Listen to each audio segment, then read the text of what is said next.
Hello everyone, welcome to Quick English Lessons. I'm sure you already know how to say please, thank you, and excuse me. But today, I'll teach you 12 more ways to make your English sound more polite. So, let's get started. When you're announcing the choice between two or more things, it's highly impolite to start your sentence with I want. Whereas, start your sentence with I would like. I want sounds like a demand, as if you're commanding the other person to fulfill your desires. Whereas, I would like is more polite phrase. For an example, I want a hamburger. It sounds like a command. Rather, the other one, which is I would like to have a hamburger. It sounds more polite to the other person. When you are asking for permission to the other person, it's slightly impolite to start your question with can I? Rather, it's more polite to ask or to start your question with do you mind if? For an example, can I try your shoes? Slightly impolite. A better way is, do you mind if I try your shoes?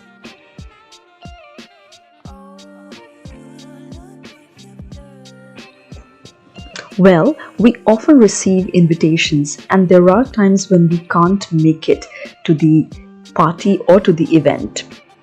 It can often be difficult to decline an invitation from a friend and simply saying no would be considered impolite. Well, I'm here to help. The next time you have to refuse an invitation, avoid offense by saying, I'm afraid I can't.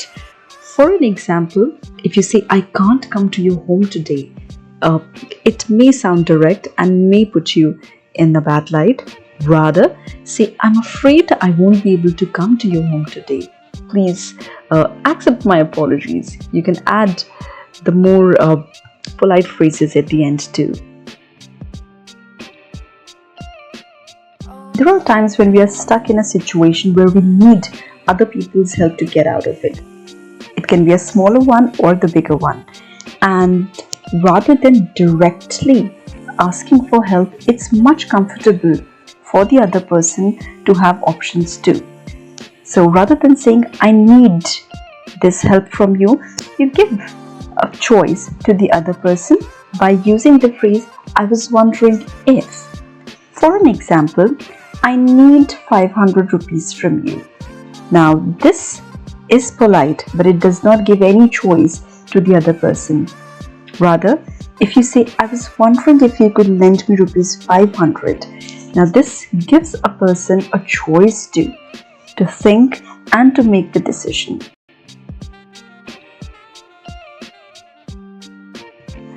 I'm very much sure that we've been stuck into a situation when we don't like something that the other person is doing at public place.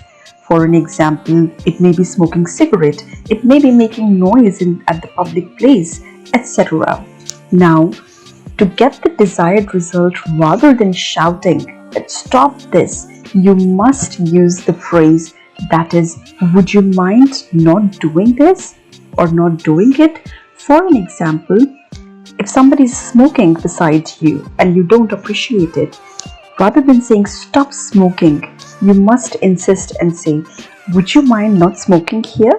That sounds more polite and there are higher chances that the person would give you the space.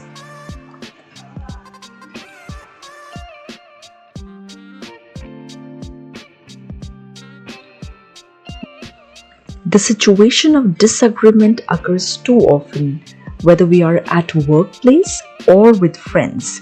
So when you disagree with an idea, it's impolite to directly say that it's a bad idea. Instead of using strong and direct words like bad, it's more polite to say, I'm not sure that it's a good idea. For an example, going to movies is a bad idea. Now, this sounds quite direct and impolite and rude. Rather, we can say, I'm not sure if going to movies is a good idea. It sounds much more pacifying.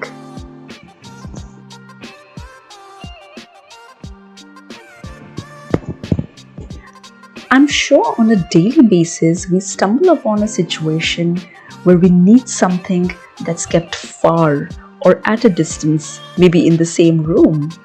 And here we use the phrase give me, which ends up putting us in the bad light because people don't like being told what to do. So it's sometimes difficult to get what you want without causing frustration. So it's high time, everyone, that we replace the phrase give me with can you pass me? For an example, give me that pen. Now this sounds commanding. Rather say, can you pass me that pen please? As we are halfway through the learning, here is a quick recap for you before we move ahead.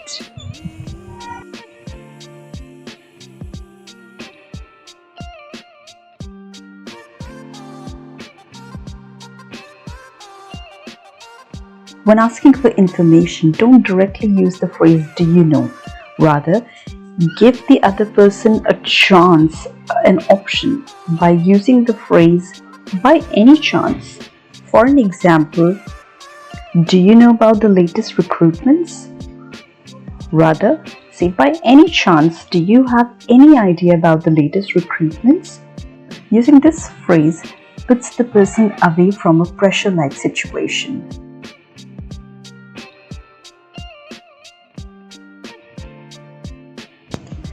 Next in line, we have a situation when we are giving responsibilities to our co-workers, colleagues, or even at home to our younger ones. To maintain a good and healthy relationship with our co-workers, it's best not to start a sentence directly with the verb. For an example, reply to my email, go to the bank, finish the project. These all sentences sound like a command.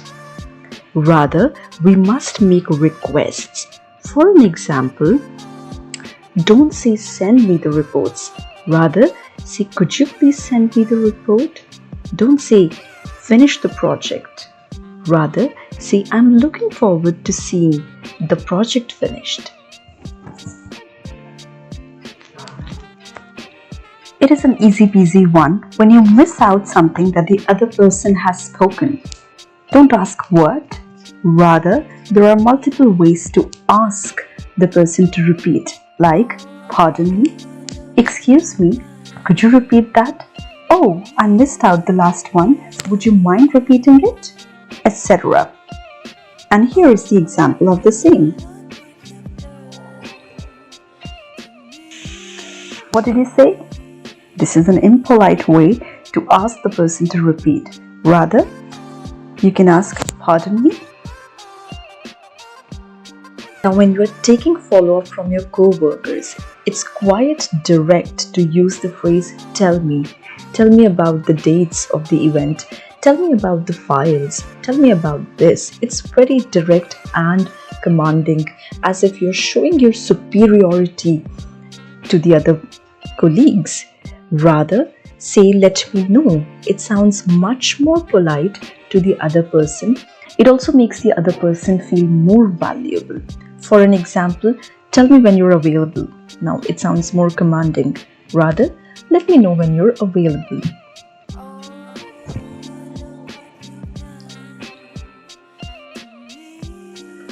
Now, when you're reviewing a work, you must avoid statements like I don't like this, I don't like that. Instead, you can use a more indirect form like I'm not too fond of this or I'm not a fan of this. Another option is to state what you want to see. Instead, I would prefer to see that. I would rather look into it. For an example, it's impolite to say I don't like the font used in your work. Rather, you can say I'm not too fond of the font used in your work. I'm not a fan of this font that you have used in your work. I would rather prefer Calibri font, right? So these are certain ways how you can share your feedback, your review indirectly and in a polite way.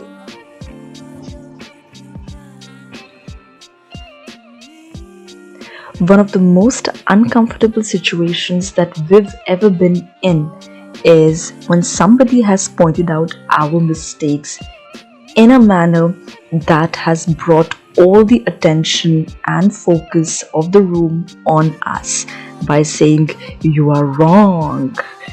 I'm sure it must have happened with you, and I'm sure you can feel the uncomfort and the embarrassment that this phrase or this sentence brings to us, right? So let's stop avoiding using this sentence. Rather, we can simply, in a very polite and decent manner, we can say, "I think you might be mistaken." For an example, let's say a colleague or a friend of yours said that the government has recently invested 1200 crores in the recent projects, in the upcoming projects. So now you know that this information is not right. The data is different. So rather than saying you are wrong, what you can say is, "I think you might be mistaken. The number is quite large. It's actually 45 crores. I read it in the newspaper yesterday, and that's something that makes me say this."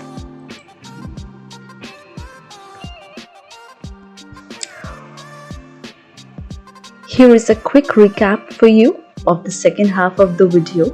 And with this, we've come to the end of the whole video. I hope the video was helpful. If yes, then do let me know in the comment section below. I love to read your comments. Stay tuned and keep watching Quick English Lessons by Sakshi Tiwari. Happy learning to you!